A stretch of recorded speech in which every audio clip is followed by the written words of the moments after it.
महाराष्ट्र के राज्यपाल श्रीमान आचार्य देवव्रत जी, यहां के लोकप्रिय मुख्यमंत्री देवेंद्र फडणवीस जी, केंद्रीय मंत्रिमंडल के मेरे सहयोगी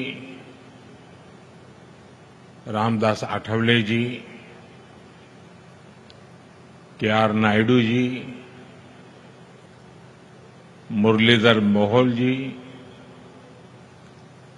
महाराष्ट्र सरकार के उप मुख्यमंत्री एकनाथ शिंदे जी, अजीत पवार जी,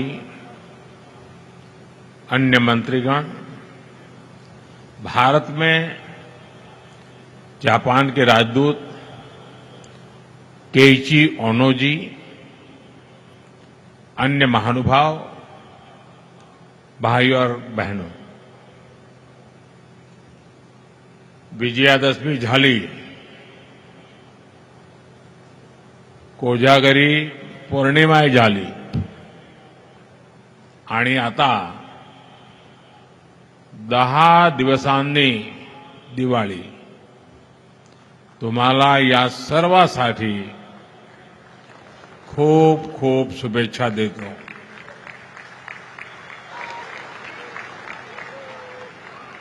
साथियों, आज मुंबई का लंबा इंतजार खत्म हुआ. मुंबई को अब अपना दूसरा इंटरनेशनल एयरपोर्ट मिल गया है. ये एयरपोर्ट इस क्षेत्र को एशिया के सबसे बड़े कनेक्टिविटी हब के रूप में स्थापित करने में बड़ी भूमिका निभाएगा. आज मुंबई को पूरी तरह से अंडरग्राउंड मेट्रो भी मिली है. इससे मुंबई में ट्रैवल और आसान होगा, लोगों का समय बचेगा. ये अंडरग्राउंड मेट्रो विकसित होते भारत का जीवंत प्रतीक है. मुंबई जैसे व्यस्त शहर में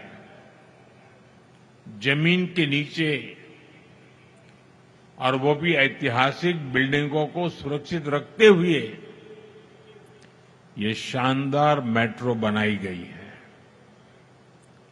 मैं इससे जुड़े श्रमिकों और इंजीनियर्स को भी आज बधाई देता हूं.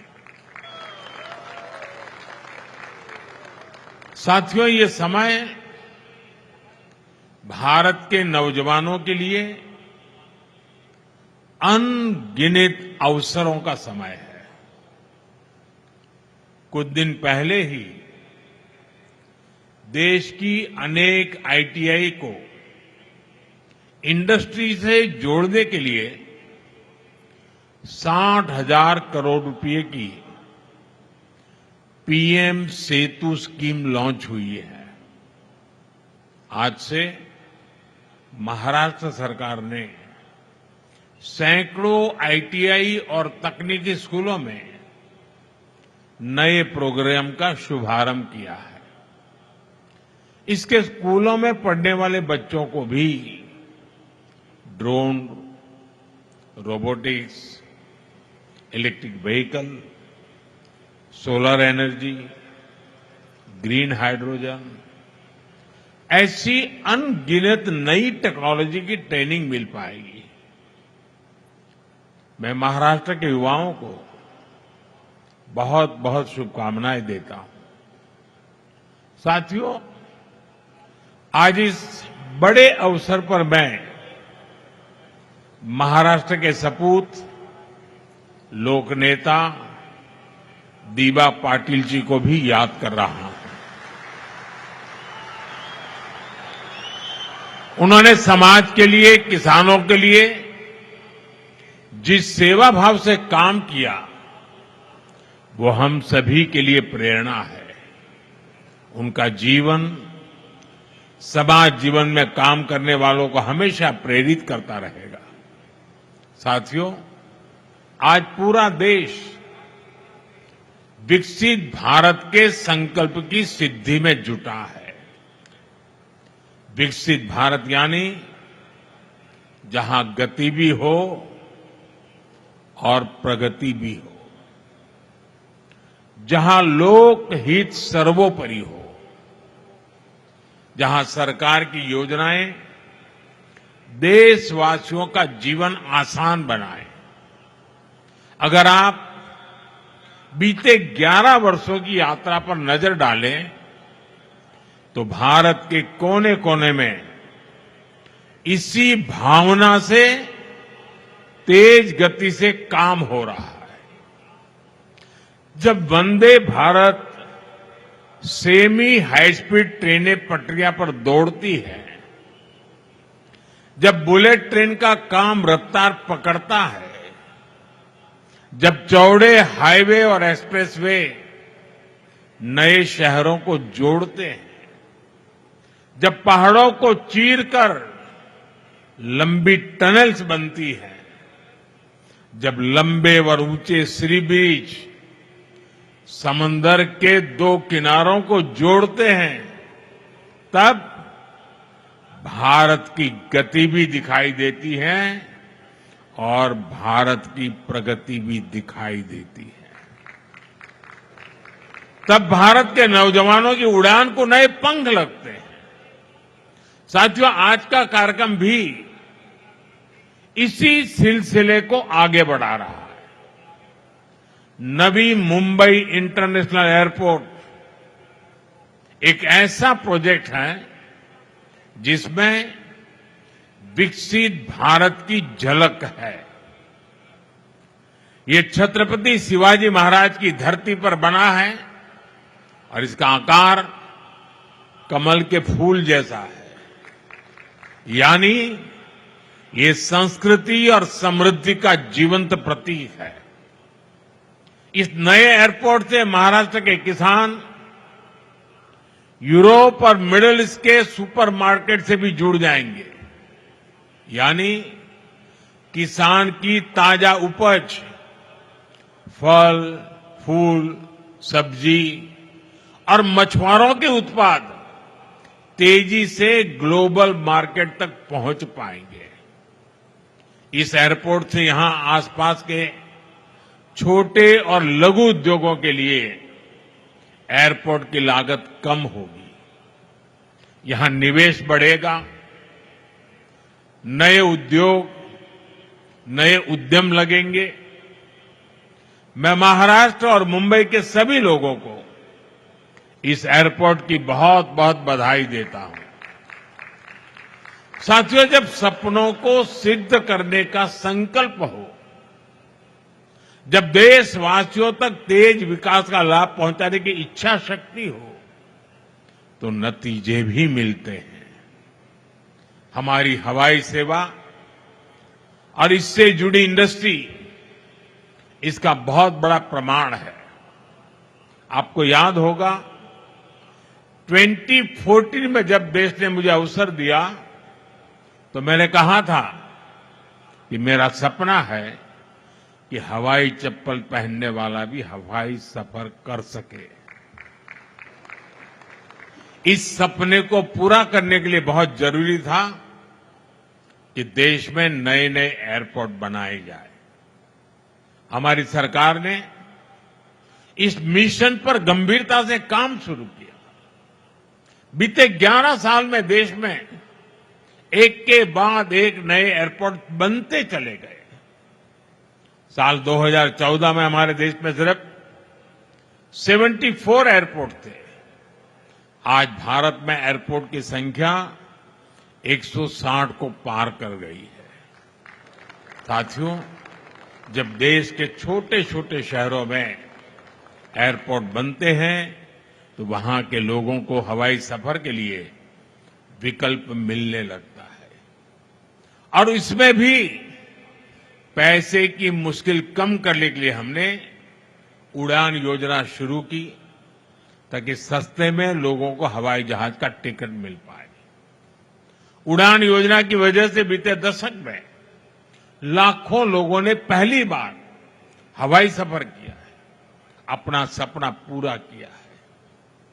साथियों, नए एयरपोर्ट बनने और उड़ान योजना से लोगों को तो सुविधा मिली है और साथ ही भारत दुनिया का तीसरा बड़ा डोमेस्टिक एविएशन मार्केट भी बना है।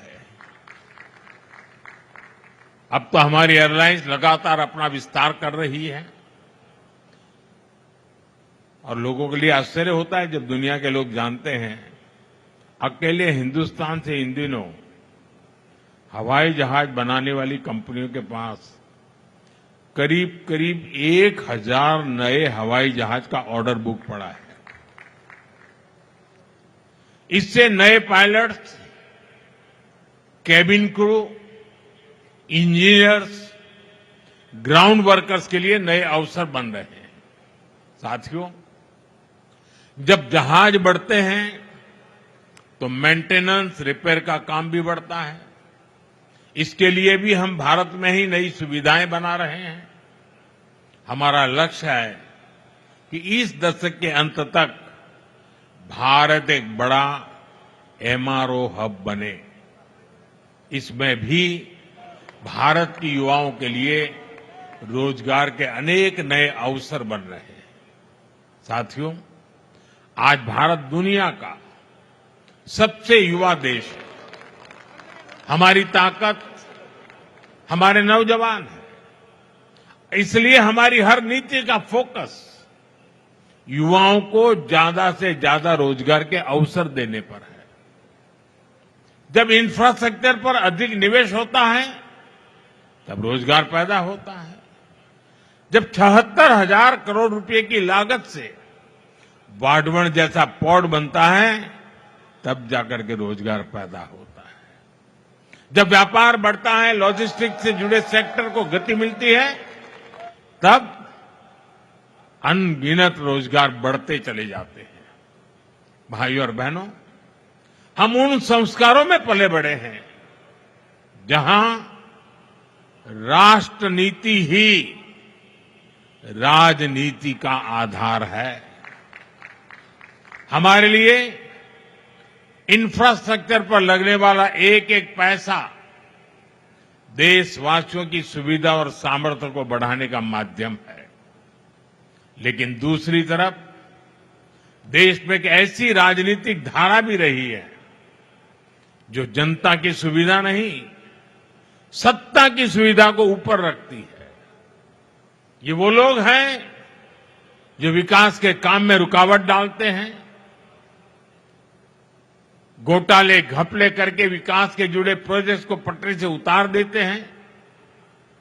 दशकों तक देश ने ऐसे नुकसान को देखा है। साथियों, आज जिस मेट्रो लाइन का लोकार्पण हुआ है, ये उन लोगों के कारनामों की याद भी दिलाता है। मैं उसके भूमि पूजन में शामिल हुआ था। तब मुंबई के लाखों परिवारों को उम्मीद जगी थी कि उनकी परेशानियां कम होगी। लेकिन फिर कुछ समय के लिए जो सरकार आई, उसने ये काम ही रोक दिया। उनको सत्ता मिली, लेकिन देश को हजारों करोड़ रुपए का नुकसान हुआ। इतने सालों तक असुविधा हुई। अब ये मेट्रो लाइन बनने से 2-2.5 घंटे का सफर 30-40 मिनट में हो जाएगा। जिस मुंबई में एक एक मिनट का महत्व है, वहां 3-4 साल तक इस सुविधा से मुंबईकर वंचित रहे। ये किसी पाप से कम नहीं है। साथियों, पिछले 11 वर्षों से देशवासियों का जीवन आसान बनाने पर, ईज ऑफ लिविंग पर बहुत अधिक जोर दिया जा रहा है और इसलिए rail, road, airport, metro, electric bus, ऐसी हर सुविधा पर अभूतपूर्व निवेश किया जा रहा है। अटल सेतु और कोस्टल रोड जैसे प्रोजेक्ट्स बनाए गए हैं। साथियों, हम यातायात के हर माध्यम को भी आपस में जोड़ रहे हैं। प्रयास है कि लोगों को सीमलेस ट्रैवल मिले, एक माध्यम से दूसरे माध्यम तक भटकने की मजबूरी न रहे। आज देश वन नेशन वन मोबिलिटी की दिशा में आगे बढ़ रहा है। मुंबई वन ऐप भी इसी दिशा में एक और प्रयास है। अब मुंबई वालों को टिकट के लिए घंटों लाइन में खड़ा नहीं रहना होगा। मुंबई वन ऐप से एक बार टिकट लो और उसी टिकट से लोकल, बस, मेट्रो या टैक्सी सब में सफर करो। साथियों, मुंबई भारत की आर्थिक राजधानी के साथ भारत के सबसे वाइब्रेंट शहरों में से एक है। इसलिए 2008 में आतंकियों ने भी मुंबई शहर को बड़े हमले के लिए चुना, लेकिन तब जो कांग्रेस की सरकार सत्ता में थी उसने कमजोरी का मैसेज दिया, आतंकवाद के सामने घुटने टेकने का संदेश दिया। अभी हाल में कांग्रेस के एक बड़े नेता जो देश के गृह मंत्री तक रह चुके हैं, उन्होंने एक इंटरव्यू में बहुत बड़ा खुलासा किया है। उन्होंने दावा किया है कि मुंबई हमले के बाद हमारी सेनाएं पाकिस्तान पर हमला करने को तैयार थी।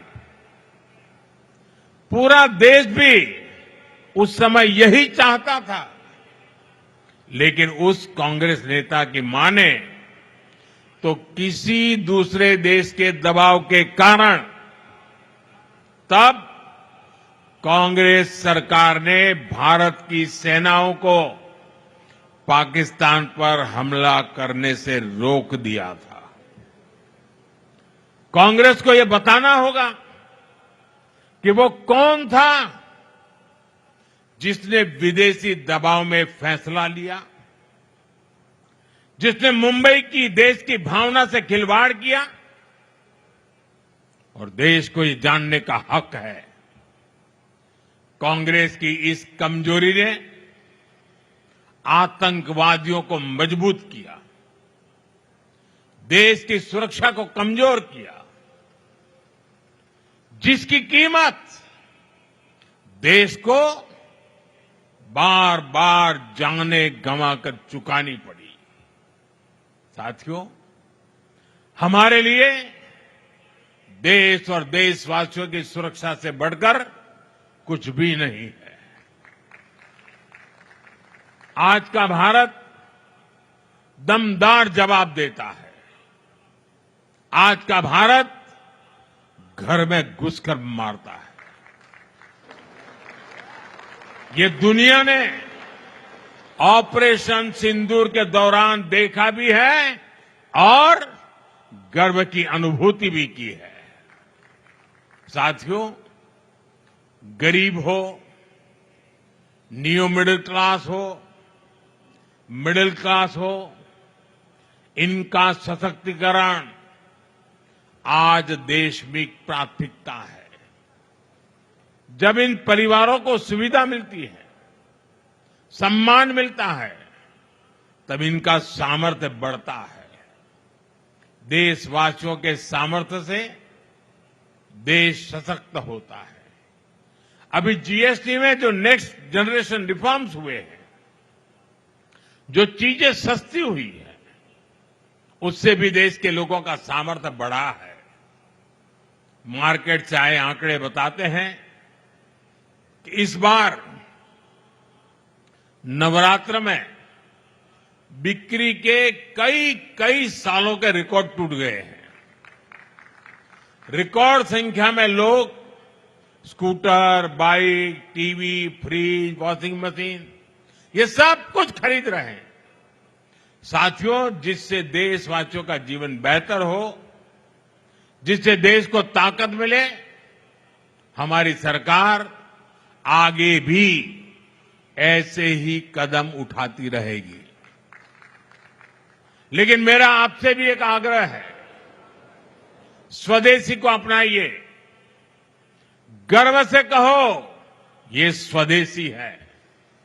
ये हर घर का, हर बाजार का मंत्र होना चाहिए। हर देशवासी स्वदेशी कपड़े जूते खरीदेगा, स्वदेशी सामान घर लाएगा। अगर किसी को गिफ्ट देनी है तो स्वदेशी देगा, तो देश का पैसा देश में ही लगेगा। इससे भारत के ही श्रमिक को काम मिलेगा, भारत के नौजवानों को रोजगार मिलेगा। कल्पना कीजिए, जब पूरा भारत स्वदेशी को अपनाएगा तो भारत का सामर्थ्य कितना बढ़ जाएगा। साथियों, महाराष्ट्र देश के विकास को गति देने में हमेशा आगे रहा है।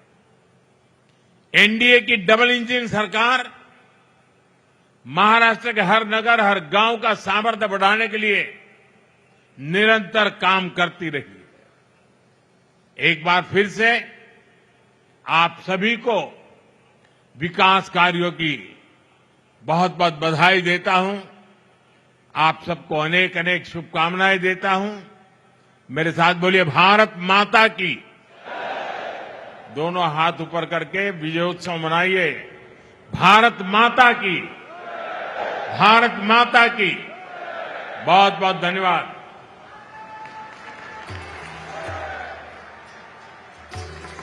आपका संबोधन पूंजी के रूप में प्रेरणा का स्रोत बनकर रहेगा। सभी की ओर से आपके मार्गदर्शन के लिए मैं हृदय की गहराइयों से आभार प्रकट करती हूं। धन्यवाद।